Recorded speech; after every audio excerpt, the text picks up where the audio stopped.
Inside LAFC, we have arrived at our 5th podcast here, and we are wrapping up the first month of the season in Major League Soccer, and we're wrapping it up in spectacular fashion, much the same way we started it. And at this point, I think it's important to say, because I think other podcasts do it, so we're going to do the same. First of all, we maybe a little different sound, and we're in a different room here today. Correct. But please subscribe, share with your friends, certainly with LAFC, as we bring a unique perspective, a part of a great podcast family that we have here at LAFC, and a very exciting weekend coming up. So subscribe, leave comments. We'll read the comments, right? We do. Questions we can answer as well.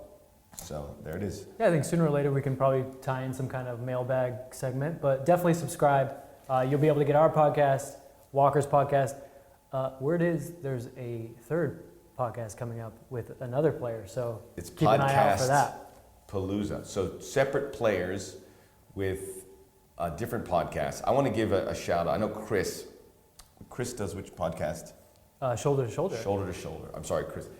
He reached out to me for some difficulties you may have seen on our YouTube TV broadcast, and I helped fix it, and I appreciate that. So that's good.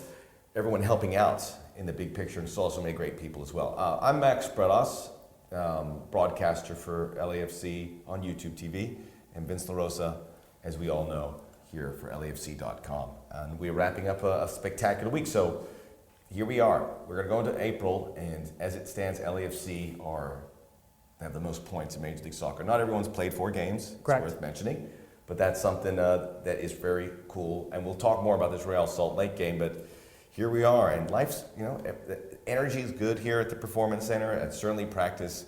Morale is high, and now everyone's coming back together. I saw Bob Bradley today, and he was in a very good mood. It's always nice when you see Bob and he's in a good mood. He's one of those types of people, and I'm not saying that Bob is ever always in a bad mood, but when you know he's in a good mood, it raises everyone's spirits. I can guarantee it's going to be a lively session out there, both intense, but also just it's fun. He's fun when he's in a great mood, and I think clearly the work's being put in too, and that's what's making it fun, and it's the execution. Yeah, if the guys weren't putting in the right job and weren't getting it done, his spirits would be different. But because they're at where they're at and the work continues to improve, I mean, one of the coolest things Bob ever told me was early last season. I asked him, are you seeing improvement every week? He said that never happens. Never happens. Never happens. There's dips. It's never linear events, and I'm going to tell you this from my perspective, from every single place I've gone, and the most successful teams even I've been with, it's never linear. So I'm sure that it seems like there's been improvements. We're going to talk a little bit more about the game. There's been a bit of a lull, but yet there's still. And I read your takeaways, and I'm glad you gave Real Salt Lake their due credit, because I think people watched the game and were saying, is it game killing? In some cases, yes, and there's by necessity for that team. But some kids out there did pretty well. I mean, there were 6 homegrown players. There were MLS players, I think 3 or 4 making their professional debut. So it's a unique circumstance that they had to deal with, and they almost got it. Do you think the tenor and the morale would be great here if Walker Zimmerman had not hit that goal? How different would it have been? I think considerably. I'm going to say night and day, man. Night and day. I mean, because it's one goal, and we know that it's all the big picture. But that one, I looked down, and there was this cathartic moment with the coaching staff. They had to be frustrated the way the game was going. It was pedantic, and emptied the bench there, used 3 substitutes, which Bob not generally does that often. I have to check the numbers. And then it's getting going, and then all of a sudden, bang! And I looked down at the coaches, and there was this huge embrace. So it was just huge. Right. That's why this goal is so big. There's the narratives, and we might be slightly guilty of that too. I mean, everyone said, RSL's coming in here. It's a revenge game. 1, 2. We all looked at who was going to be out, and we said, oh well, they've got to go for it. They got to. And the thing is, when you watch that game, so this is probably why the team was going to hate the narratives, because when you watch that game, you're thinking, oh, they're just not going for it. They're not trying. That's not the case. We all kind of got, and to your point in your article too, we all got carried away. We're like, all right, this is lamb to the slaughter. And Real Salt Lake, we saw in the playoffs, proved to be a challenging. I think because of that playoff win, they're probably more prepared to take LAFC with a little more confidence than they might other teams. Yeah, I mean, I'm pretty surprised. Mike Petke's teams are generally not very good away from home. But one of the things that I overlooked, and I think a lot of people overlooked, is just how organized. He does prepare them well, at least. Now, whether they carry out that game plan or not, that's a different story. But it seems like every time they come into Banc of California Stadium, they stick to their game plan. So when we're looking at this game, and if you do rewatch the game, I invite you to just watch how organized RSL is. You've got to give them credit for what they came in to do, and especially Bob, with all the kids. With all the kids, yeah. And Bob said it. The hardest thing to do in any sport, whether you're LAFC, you're Real Madrid, you're Barcelona, you're Manchester City, is to break down an organized team that is disciplined and knows exactly what they're going to do. And if you rewatch that game, RSL comes out there, they say, okay, maybe we won't get as many attacks in or opportunities, but we're going to make sure that we're not going to get out of position, we're not going to get drawn out by the interchanges, and we're going to block the middle of the field. And so LAFC had to go in there and figure that out, and it's not for lack of trying. They had the two. I mean, Kyle Beckerman, one of the best at a low block there, and then Everton, who was amazing at the beginning of the game, 3 minutes, had that little exchange with Rossi. He was like, get up. I go, once that happened, I was like, okay. Yeah, this is going to be feisty. Yeah, they came out and they made sure that LAFC knew, like, hey, we came to play, we're going to frustrate you from minute one. And they laid it out there, and I can't stress how difficult that is too. And that's maybe one of the reasons why at the end of the day, Walker was able to get that goal, is because, man, it's intense to have to defend that way for 90 plus minutes, right? You're just constantly kind of moving back and forth, jockeying. You're trying to not give up too much space, but you're always just adjusting. And then, luckily LFC moves some pieces around and things come out. But again, I can't stress enough that this was not for lack of trying, and maybe we got the narrative wrong, because it's difficult, and it's difficult to break down a team that sits in a low block, that sits through centrally. I mean, we could talk a little bit more about this later. I think the midfield had some problems, and I'd like to maybe get into this later, but just to say. And it was a different midfield, and I think you'd be naive to say it wouldn't be issues when you have three guys normally, and then you have one guy who started one relatively new and one completely new to that 2019 LAFC midfield. Yeah, you bring Andre Horta in, he hasn't gotten to play yet, and then when he has had his minutes in preseason, hasn't been with Latif Blessing out there as another midfielder. So if you're looking at a team and you're saying, here's how you're going to have to beat them because they're in a low block, well, you're going to have to pass quickly, and you're going to have to be almost an organism, moving together all at the same time. Well, if you've never played together, you're not going to have those movements. So I think that's why at times Andre had to kind of pull wide, and he was in different spaces than maybe Latif thought he was going to be, maybe than Atuesta thought he was going to be. So you can't expect them to all of a sudden have this telepathic connection, but that's almost kind of what you needed to get the job done, at least early in the game when RSL was fresh. The ideas were in their head. They get that goal to kind of, when you get that goal and you're thinking, okay, guys, we're going to come in here, it's going to be difficult, we're going to sit back, and then you get the goal to start the game, you're thinking, all right, maybe we can do this. That's definitely some levels up on your energy. I love Latif in this game, but he was buzzing around and they just in all these directions, and he caught Salcedo on the back and led to the penalty. And Real Salt Lake, when they met March a year ago, got that early penalty, and LAFC scored 5 goals. We mentioned it on the broadcast.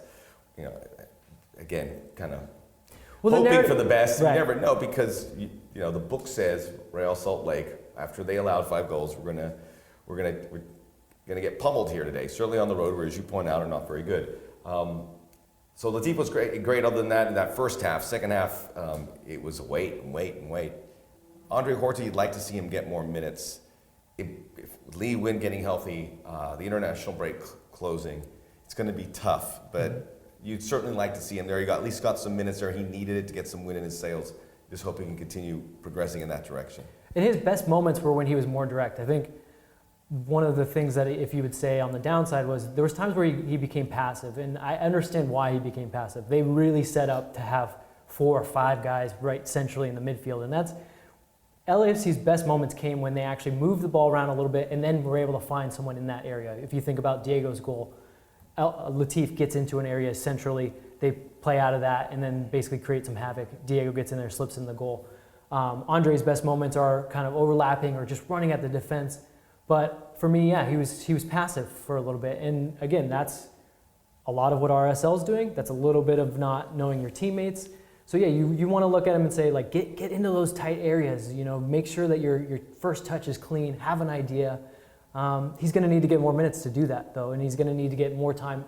Not even just minutes, time on the training field. I mean, don't forget, he's really only come back he's probably maybe had less than a full week of actual training with the team. And you could see that. Yeah, it was evident, and you could see his legs were kind of starting to wear a little bit. So Bob brought in some subs, But I would say Thought the this: subs were great. Those subs were fantastic. It was Bob Bradley. We're not worried. I mean, that was, and again, using all three.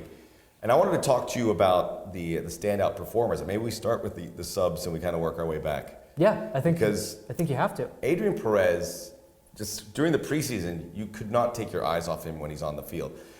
There's this switch he hits, and he is like locked in, and he's going at the action, and he is brave, and he is adventurous, but he's still very disciplined in everything he does. I mean, I've seen a lot of players out there, and there's something very different about him that draws your attention. The one play I loved was the ball was rolling out to be a goal kick for El Salt Lake, and he reaches around the defender and taps it to keep it in. Those are things that you don't see a lot, and that was like, and with all that energy he provided, and the other two guys certainly did it, and Hamalainen got involved on one of the most important goals. I hate to be hyperbolic, but one of the most important goals in LAFC history, because everything would be different right now if this was a tie, not just because it was a tie, but because of the opponent you're tying. Instead, so this is a huge goal for Walker Zimmerman.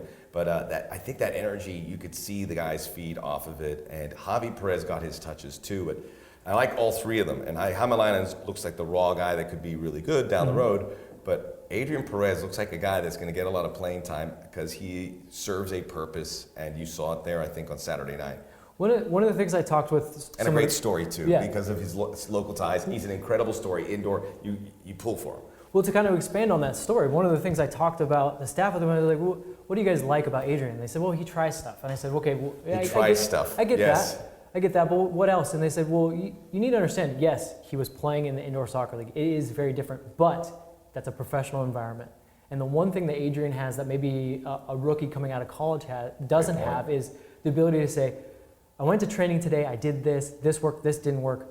Tomorrow's a new day, I'm going to go again. He has that professional attitude, and that's what they really loved about him more than anything, was he had the mentality of a professional. And that came directly from his time in the indoor soccer league. So when you say, he looked great out there, he didn't look like he, he's been prepared. I don't think it can be understated. He came in for Dio. Yeah. Like, you know who you're coming in for. Yeah. And he's like, okay, Carlos, you go to the number 9, I'm going to go do some work on the wing. And he just got to work. There was no lag. There was nothing like that. His mentality is great. Yeah, I think Javi. There was no. I mean, he went back there. Javi allowed Walker to get up for that play because Javi's back there with Edouard and Eddie making a line of 3, and he's spraying passes around. Nico in the post-game press conference said he felt like he was being a little bit safe at first, and then realized I don't need to be safe. We need to get a win, and that's when he decided to take off and make that run. So, yeah, I mean these subs were fantastic, and the highest compliment you can pay to them is they came into a team that's now top of the table and looked like they belonged in that match and were not afraid to go out there and make the moment happen. They weren't there just to protect a point. Yeah. They were there to get 3 points. Look, we'll be transparent here. We're not going to be super critical. With the team, there's going to be some moments here where the team's going to struggle. It's going to happen here. Things aren't going to go the way they're going to get stoppage time winners all the time, and they will struggle, and we'll see it. And we know the guys, and we're not here to crush them too much, but we will applaud them in things. And the one thing is what they have developed a bench here, and this is how you know you've got great coaching and front office folks here, because they're doing their homework and finding these guys, because a lot of these guys are available. Javi Perez could have been picked, and I'm not saying Javi Perez is going to be this 200 appearance MLS midfielder. And he doesn't have to be. He doesn't have to be, but it's like you fit him his first spot. He goes, it worked. Peter Lee Vassell, same situation. He looks like a pro player with a lot of legs. Adrian Perez was there, brought in camp. I think he's going to stick around. And when you say he does things, it's amazing to me. And I don't want to diminish it, but when players are here in a professional how few guys do things that are young or for obvious reasons. But when you have a guy like that, it says he tries things and trial by error, but he is aggressive. That's kind of a rare commodity for a new player. But the overall, I guess, message is Nico Hamalainen developing young players in your system, developing like an academy feel, right? Mm-hmm. Where you have these guys that say, all right, all of a sudden we have this academy. It's not the case. They found these guys, and now they have these young group players that they can use to develop for 2-3 years down the road. That's done by hard work, and I think the LAFC folks, when you look at that with how they've been done drafting and finding players, it's off the charts. I think you made a fantastic point. The academy is 2 to 3 years away from bringing us a possible professional, and there's no guarantees of that anyways. Right. But what you've said, it makes perfect sense. They're bridging the gap until that happens. So there's guys that are coming in here, and they're in slots 25 through 30 on your roster, where you get some salary kind of relief, some cap relief. That's the one thing that I think that kind of goes under the radar. That if there's one, obviously we have a great product on the field. We have superstars in Carlos Vela. We've had success. The stadium's fantastic. The crowd is fantastic.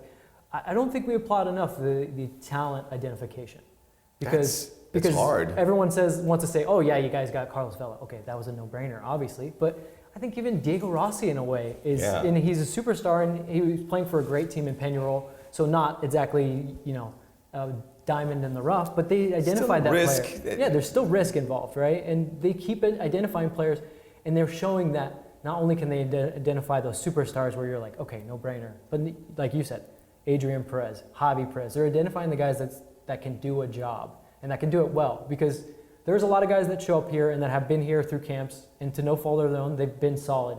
But at the end of the day, solid's not going to be good enough. Like we said, you got to try things. You're not here to fill out numbers, but then you got a coach here that sees that and will reward it. You're at a different level. Case in point. Yeah, Bob, you're at a different level. Bob doesn't expect you to just be able to get by. You need to be able to win matches. Yeah. And we need guys that can push other guys to win matches. Right. For the rest of the players that stood out, obviously because of the goal, I think because of the defensive. Walker Zimmerman had that mistake in New York City FC. Well, it wasn't really on him. It's a team effort, but he was in the spotlight for that. To bounce back, I think he is your MVP. The goal more than anything else because of the immensity of that goal. I think Beta sure came in and popped a real punch on that right side, which was great. And he looked like a guy who missed the game and was ready to lay it all out there and go like 200 minutes if possible.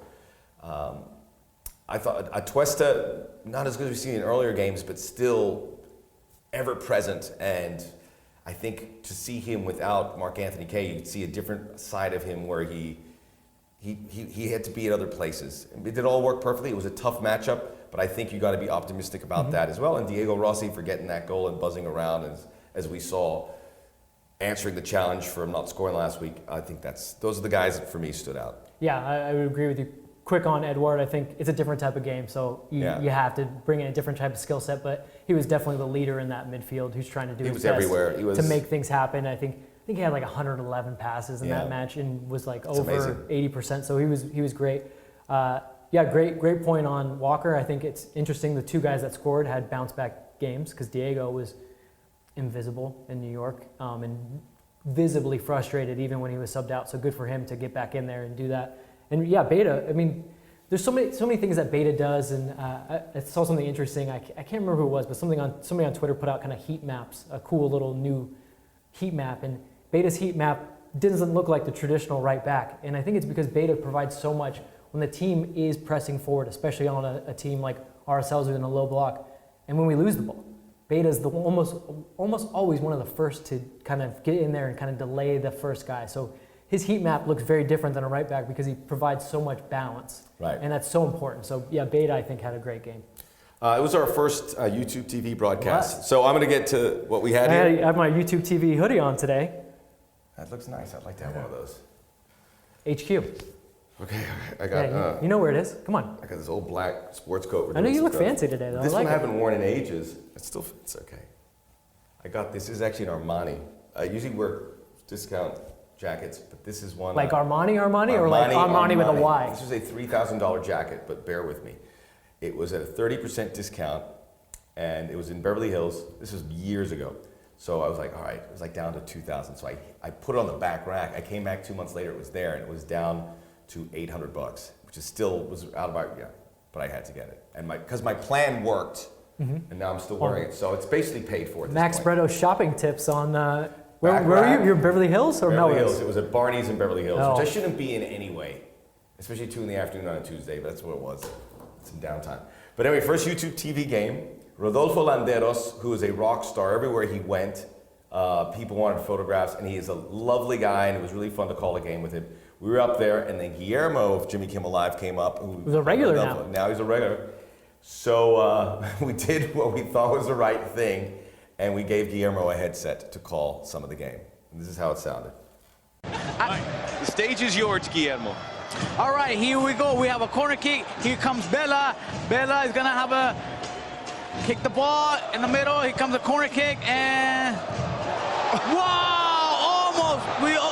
There's another corner kick. One of the defender block it. Hey, good eye. Yeah.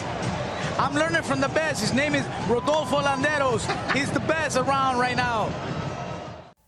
Yeah, I told you Rodolfo was a big deal, but even then, he was kind of setting me up. Yeah, I mean, He's like, I'm here. I needed the ISO cam on Max's face. My head definitely went down. When you were like, oh, yes, yes, yes.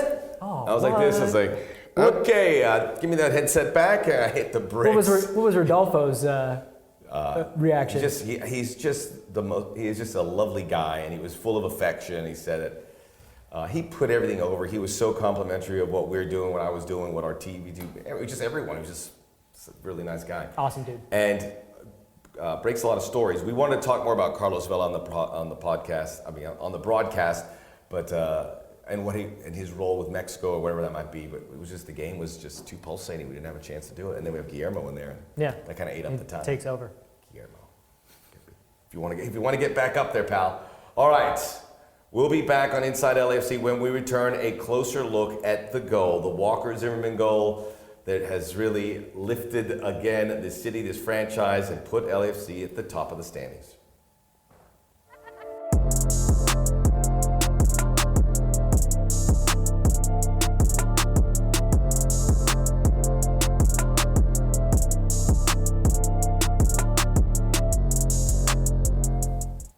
Back here on Inside LAFC, and one of our many moles, although I can't really call him that, He's gonna love that you team called him a security mole.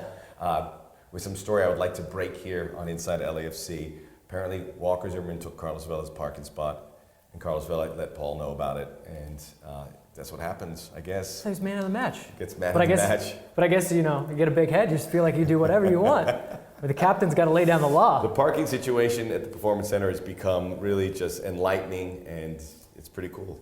It's a soap opera of its own, I feel like. It's tight quarters. They make another thing I love about the club, whether it's the stadium, it's the Performance Center, wherever, they make use of space. Oh yeah. They're very Dutch in that way. It's very practical and stuff. I mean, there's the field here, and it's not like this exorbitant. I love that. It's simple. You have the one. They're going to build some more fields here at some point. Mm-hmm. They have one field. And I've been to other performance centers where it's endless fields and this and. But this is LA, man. We're in the city. I understand. But it feels like that's design, and everyone's close to each other, and you cross everyone. It's not like you have to go see so-and-so, you have to do an 800-yard walk. They're there. Yeah, no, their desk is probably right down the street. It's an open floor plan. Everyone's here. It's a family. There's no secrets. Well, there's secrets in sports, but it's an open floor plan here. And then the same thing with the stadium. You get around. And I know it's LA, but I really dug that. The parking lot is part of that as well. Okay, so the goal. Parking lot tales. I'll bring it to you every week if you want it. We'll get a sponsor for that. So the goal by Walker Zimmerman, and the biggest thing is, you've had a chance to talk to Walker, is did it take a deflection? I want to say no, but the Holt had his leg down there. It looked like it was going to slide. And the way the trajectory went is one of the weirdest balls I've ever seen go into the back of the net. Yeah, and you add it because it's the center back doing it. Well, that's why you think about the deflection, right? And Walker's been forthcoming since the press conference saying, yeah, I think it took a deflection. But now he's kind of hedging his bets a little bit more because, and I'm with him. And now taking parking spots. Our fantastic video staff has it, tracked it very well, has it in slow motion. And I watched it 7-8 times to try to see where the deflection is. I can't see it. And if I look at it too, when it comes off his foot, it was gonna knuckle. Like he hit it clean. So there was gonna be some movement on the ball anyways. I still think, if Walker's saying there's a deflection, but he's saying he's watched the video and he's not sure where it happens and how it happens. The one thing, the greatest thing is, and I don't know if people have seen this, watch the video again, the YouTube broadcast.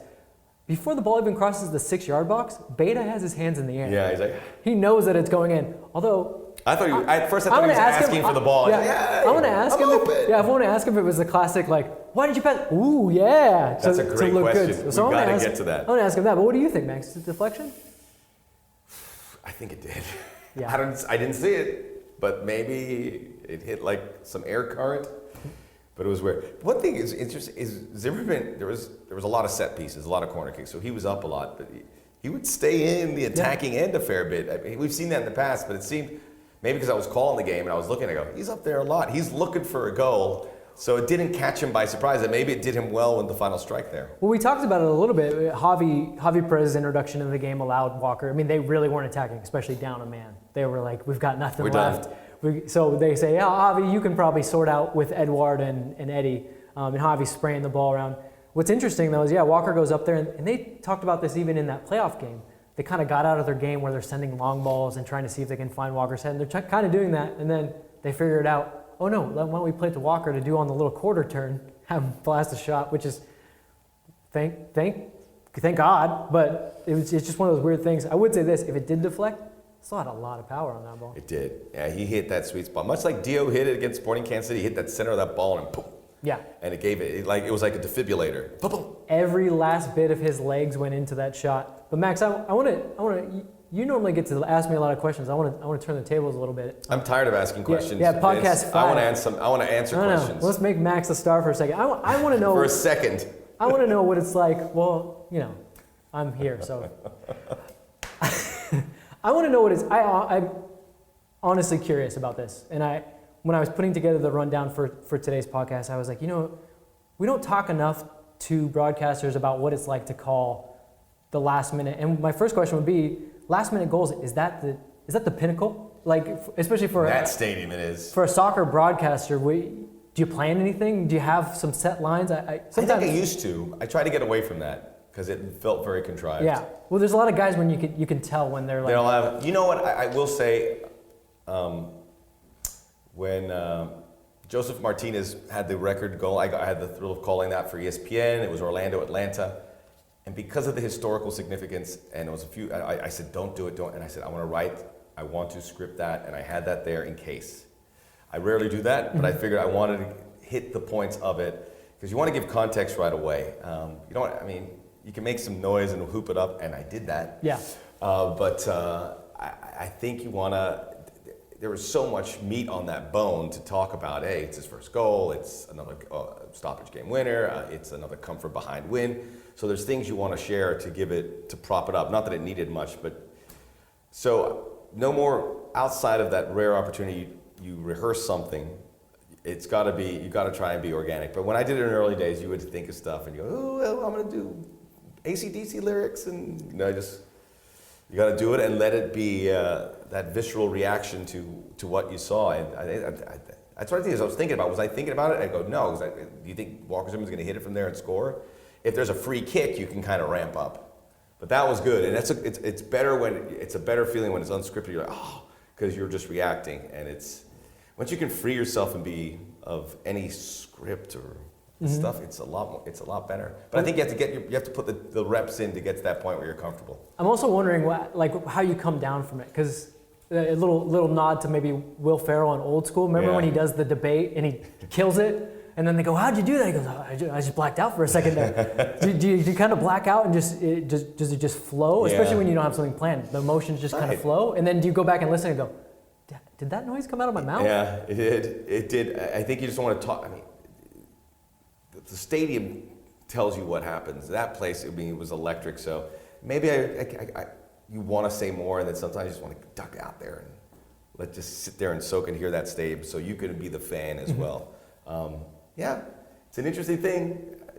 When you say that you want to talk forever, you just go, but then you also want to so I think I ducked out in time. Yeah, especially with the crowd noise, right? You want to get some of the ambiance and some of the vibe, right? So share it with your fans. Take your headset off and go. Do you have a favorite? Goal call? Yeah, goal call, or any kind of last minute one that you can think of. Well, I think the most significant one I did was the 2007 Gold Cup final with Benny Feilhaber hit the goal. It was not at the end, but I think because of the magnitude of USA-Mexico, it was pretty cool. Our good friend Benny. Yeah. Did you ever talk to Benny about that? This is in small doses, but I didn't speak it in more, and we should have. And call me a bit call me a bit arrogant, but when I first got this LAFC gig, I was trying to do like a whole like 30 for 30 of that game and that call because we had both parties. Nobody would have watched that. I would have. You're a good man. I miss something Benny. smaller. I love Benny because Benny we could put It was Benny a great here. moment for him. It's all about him. I just wanted to. Well, we could put Benny here in this room, just turn on a camera, and he could do like a 3-hour podcast, and I would listen to it because he can. The only person I think could have a conversation by himself for hours. Yeah.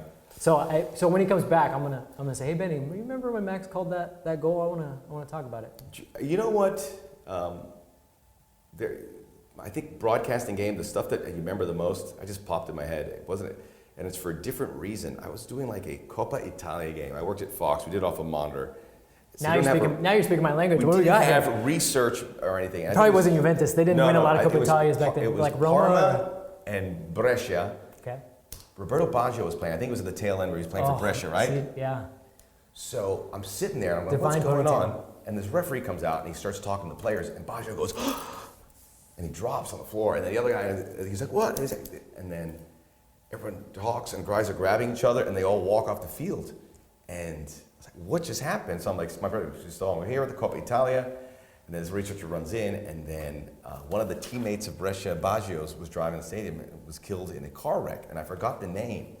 But being there and reporting that news and just seeing why that reaction kind of putting the pieces together, Wow. That's always the one that stays with me. Yeah. Because it just was, and then you walk out and go, we'll stop the broadcast here. But I'll never forget Baggio's face. It freaked me out because I didn't know what would cause that reaction, and later I found out why. Because I guess that was his best friend on the team. And to see him being told that, Yeah. sorry to bring it down. And here it is. Well, I'll bring it back up. Roberto Baggio, without a doubt, is the reason why I continued to play soccer as a kid. Yeah, if you love Baggio, he's your favorite. Yeah, he lived out here in Orange County. He's putting up that. It's the Hindu school. So now Baggio within grasp, never met him. Del Piero comes to our stadium all the time, never met him. What? When he said that Del Piero's there, he goes, "You didn't tell us this." You guys, there's no love for me, right? No, Baggio, he wasn't at the stadium. He was. I know he wasn't at the stadium. I'm just saying there's just all these misconnections for Vince's childhood. And if you see any of these Italian greats at Bank of California Stadium, bring them to the email press box. at the press box, please bring them. We'll make it worth your while. We'll give you some of the Bring wonderful. some tissues. I'll cry. They're gonna come. Everyone's gonna keep coming. I will. I mean, Baggio. Who would be your number one to see to walk through that door? I mean, if Del Piero, because we'll give a quick minute on Vince's story. Baggio, the '94 World Cup is probably my first soccer memory, and it's funny to think that he missed that penalty. I was still like that, but that's my guy. That's my dude. And he played for Juventus at the time, and that was when we couldn't find out anything about any clubs, anything, And so I still remembered, I like Juventus, and I would just read in the back of the Soccer America. That was the only way I could follow the team, back of the Soccer America. So then I was like, where's Baggio? He's not there. Little did I know, they got rid of him after the World Cup. Not after the World Cup, but that season after. And I just kept seeing another name, Del Piero. Juventus wins, always 1-0. Juventus wins 1-0, Del Piero, or sometimes Zidane. And then Del Piero became my guy. So my love for Juventus is spawned by Roberto Baggio, but Del Piero is the one that took it the rest of the way. Okay, I did meet Baggio once. Remember The Miracle of Castel di Sangro, the book by Joe Yeah, McGinnis? fantastic book. Well, Joe, who wrote it, the late Joe McGinnis, was out here in LA, and he was invited by Baggio to go to that university. So Joe, because of my days at Fox, we kind of got back, and we had lunch, and I got to see him. He was like, "Here's Baggio." It was like 3 seconds, but it was pretty cool. That's all. I needed more. I didn't need it. I'm not an autographs guy. I'm a picture dude, or even just a handshake, and just I want to be that guy that goes, "You changed my life," just so they can go.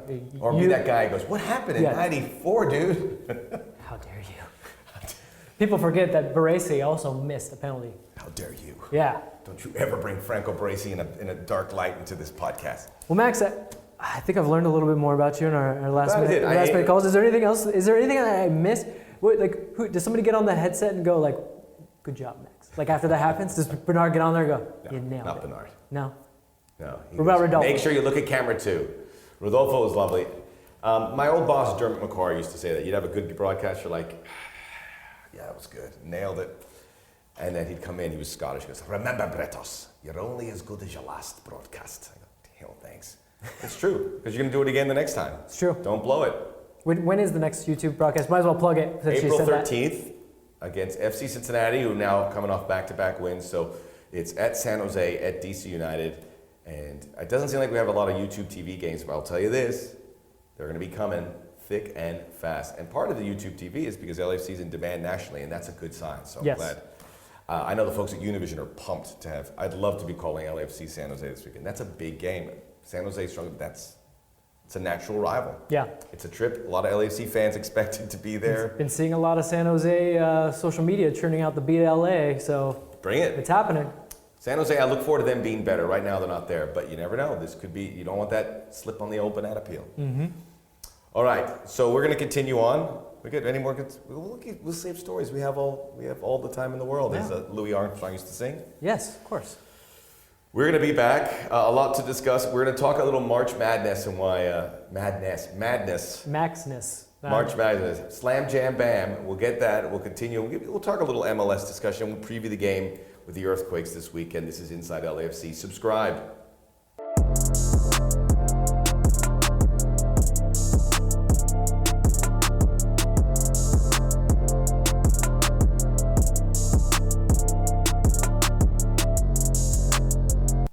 Inside LAFC here, we are trying some new segments here, and also speaking very low because of the acoustics in this room, but I think I got a nice timbre going. I have a naturally low voice. Sometimes I talk like this because I get excited, as I did. Walker!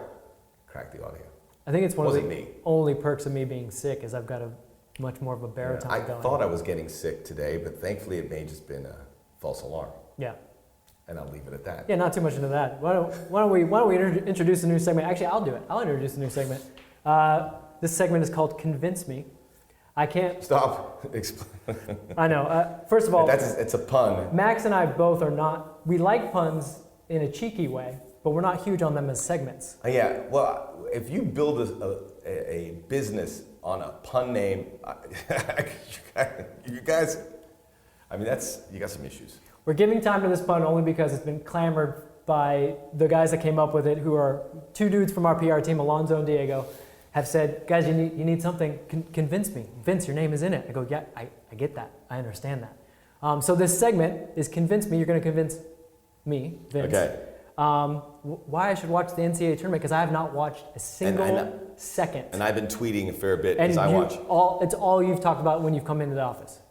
At least first, it's hot topic. You run in saying, hey guys, did you see? First of all, my university's in there, and they aren't always there. Florida State, Sweet 16. If they can make it to the Elite 8, they have to beat Gonzaga. I don't think this is convincing you right here. No. I will go down, they're in Anaheim, so I'm gonna go down and check it out. And we're trying to get a big Florida State crew to go there. It's a lot of fun. You wear your shirts. All right, we're gonna call that your warm-up. Okay. Okay, so Max got a good Oh, lather I'm on going. the minute. So no, you're not. So yeah, introduce this. Here's how we'll do it. I'm gonna put 1 minute on the clock for you. I'm gonna tape it on my phone. You're gonna 1 minute to convince me why I should be watching what I'm missing out on. So ready? Okay. 1, 2, 3, go. All right, Vince, I can't convince you because as much as I love the NCAA tournament, it hasn't been really good this year. It's been blowouts. So I gotta say, to be 100% frank, the first round of the NCAA tournament is the best because there's a volume of games and you can switch to the good game and the bad. And there was a bit, but once that's over, it's kind of, the good thing is now you have all the heavy hitters remaining. But I would say NCAA tournament's been third fiddle this weekend for me sports-wise, behind Walker Zimmerman's amazing goal, which was the best moment, only topped by Maxi Bredos hitting a game-time free throw in overtime to help the under-10s of the Hermosa Beach Youth Basketball League. You can see the footage of it on my Instagram, M. Bredos, but that was amazing. Those two moments were better than anything I saw in the NCAA tournament. Too much refereeing, so you're not going to want to watch this. I mean, it's too much officiating, too many video reviews. It's been an issue. I might stop watching it. I might do stuff with you on the weekend when the tournament's around now. I'm buzzer beater. You got it just under 56. There's just under 57 seconds. Buzzer beater, good use. I don't want to I cannot drag you there. You would say, dude, that was terrible. Yeah. It hasn't been great. It hasn't been great. Maybe it'll get better. That's what I would say in closing. It hasn't been great, but the law of averages say you'll get good games on the back end. You want to know why I don't want to watch? Because that minute that I just did was a real minute. In an NCAA tournament game, a minute takes an hour. Well, the final minute of every game is timeouts, TV timeouts, free throws, fouls, jump balls, whatever else. I can't do it. I do not like instant replay. I don't. I think that's going right here and there. By and large, I can live with that because the pedantic game killing and the over officiating, and not only that, wrecking the officials that are calling the game, that has a reciprocal effect. I'm not into. I'd like to be into it, but when I look at everything, I would probably prefer a world with minimal replay. Maybe not no replay, but minimal replay. All right, well, including in soccer. I'm going to say the first segment of Convince Me was a success, although your argument was a failure. Okay, but maybe we'll do replay as the next Convince Me. Maybe we'll talk a little Maybe bit about VAR. Or next week we'll talk about why we should get rid. Convince him. Convince me to keep Convince Me and submit a topic. Okay. All right. This is not. Tell us what we're actually going to watch this weekend. Convince Me, LA at San Jose. I'm already all in. You don't even need to. It's already. This is great. This is a rivalry game. San Jose they don't have a lot of good players. Matias Almeida, exciting coach hire.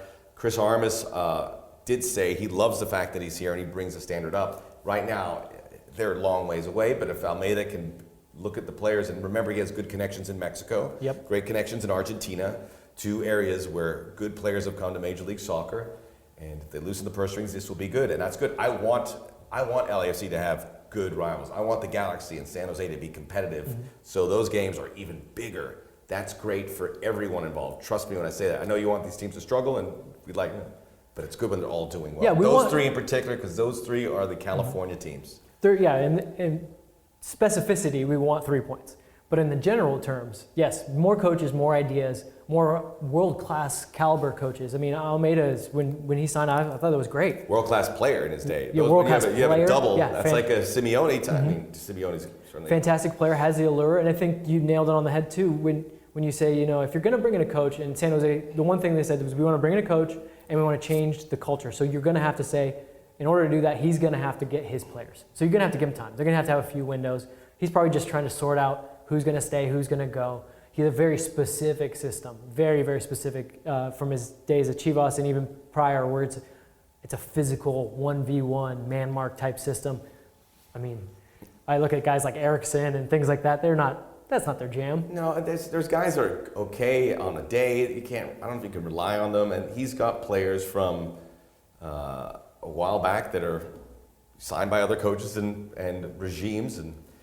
But regardless, throw that all out. I am excited about this game. Yeah. And if I was a fan from LAFC, and you can go, we know a lot are going up there. We don't have a specific number they're going to go up there. This would be a great game to go. It's a trip you can stay grounded on a bus. I've heard upwards of 500. I've heard more than that. Yeah. Well, I'm hedging my bets there. But I've heard if upwards. you're San Jose fans, I know you're frustrated, but this is a good one to come out to as well. If there's Earthquake fans listening to our podcast, welcome.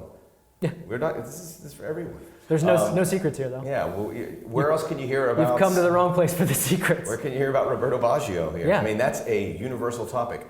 But if you look at this game for San Jose, I think they're gonna get rallied to do it. So that's a great little stadium there, intimate, much more intimate. I think it's 18,000 seats, and it's a good backdrop for the latest chapter of a rivalry that's already bore some fruit, certainly for LAFC's perspective. So this is good, but I think that's why it also makes it a dangerous game as well, because this is like San Jose. Okay, we've stunk. Oh, this team unbeaten coming in. Yeah, it's a great opportunity for them. And they made pretty quick work of LAFC when they came in the preseason. Yeah. I mean, and that's exactly the way they're going to play again. So LAFC needs to know this. I think the two things to highlight in this game.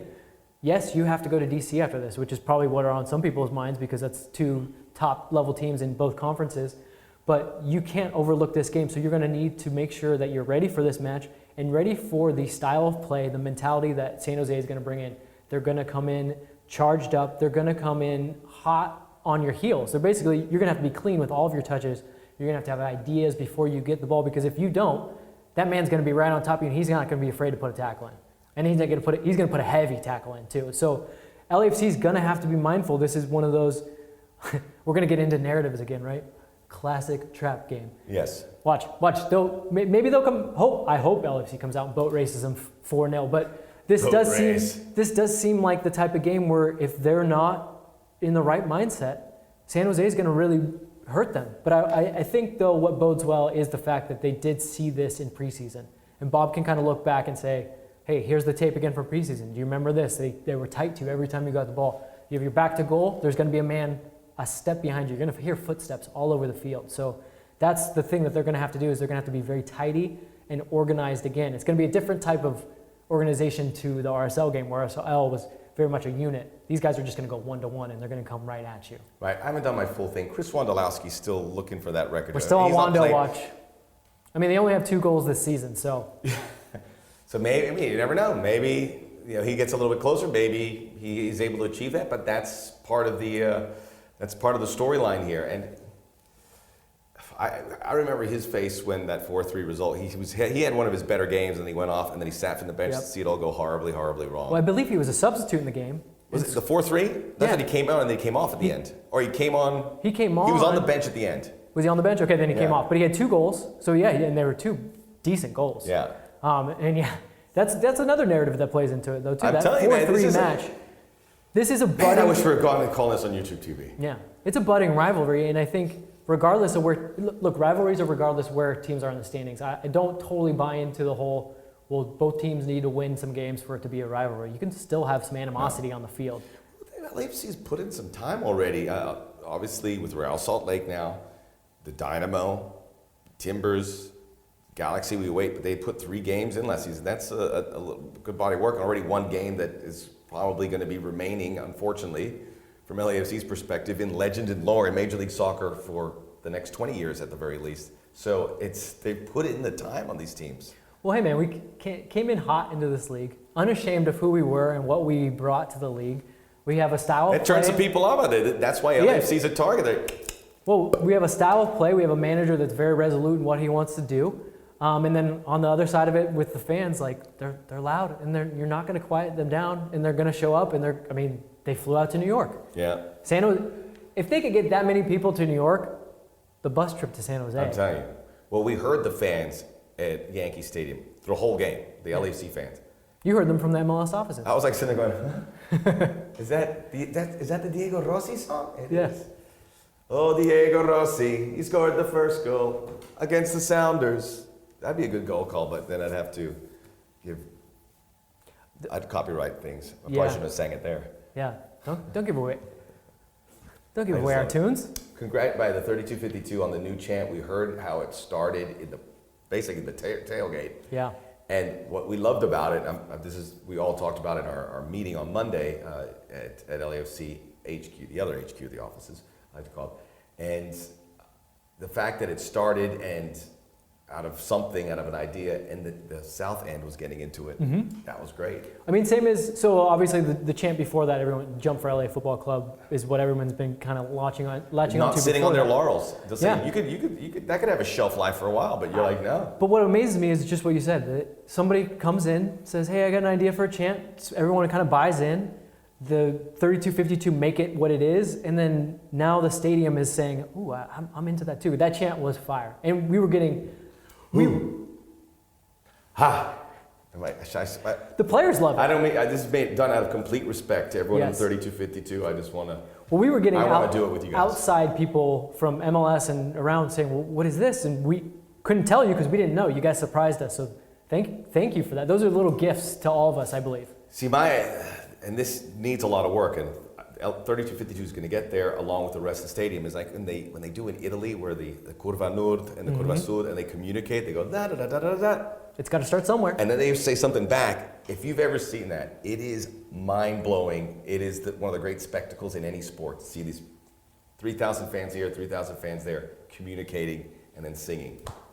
One day. One day. All right. I think that's a good spot To wrap it up? to wrap it up. We've gone a little long today. I think we're Okay, we're Inside good. LFC, subscribe. We'll be back. Thank you for all the support, wonderful things you've been saying. We know you've been listening. When we see you at the stadium, enjoy 2 road games, and then April 13th back at Bank of California Stadium. We'll see you there as well.